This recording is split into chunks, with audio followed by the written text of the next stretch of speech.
ঘাড়ে করে ring light নিয়ে কোথায় যাচ্ছি।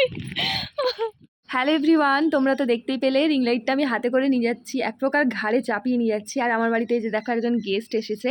তোমরা তো অনেকেই ওকে চেনো, ইউটিউবে এই ভিডিওটা আমি আপলোড করছি। তো তোমরা যারা চেনো প্লিজ একটা লাভ রিয়াক্ট দিয়ে যেও।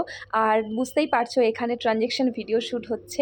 আর ও কি কাজ করে তোমরা অনেকেই জানো, মানে ও যেহেতু ভিডিও শেয়ার করে তোমরা অনেকেই জানো। তো যাই হোক, সেই কাজের জন্যই ও আমার বাড়িতে এসেছিলো।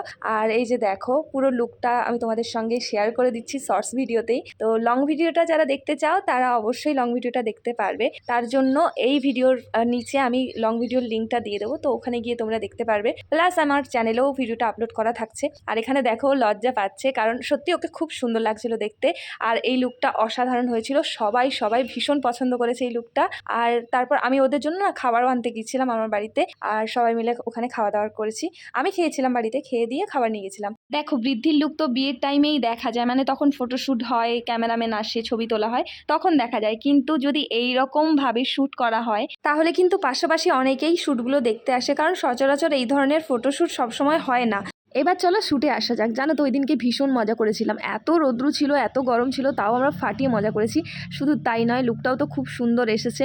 তবে হ্যাঁ, তোমরা যদি ব্লগ ভিডিওটা দেখো সেখানে গিয়ে তোমরা বিটিএস শ্যুটটা পুরো দেখতে পাবে। আর তারপর দেখো আমার বাড়িতে এসেছিলো মানে ফেরার সময়, আর ওকে দুটো বিস্কিটের প্যাকেট দিয়েছিলাম। তো ওকে বলেছিলাম তোমার যেটা ভালো লাগে তুমি সেটা নাও, তো ও বললো না তোমরা যেটা দেবে সেটাই নেব। পুরো লুকটা তো তোমরা দেখতেই পেলে। এছাড়াও যে সোলার জুয়েলারিগুলো ছিল, প্লাস আরও সমস্ত কিছু। তোমরা যদি পুরো ভালোভাবে জানতে চাও তাহলে এক্ষুনি যাও আমার ব্লগ ভিডিওটা দেখে এসো।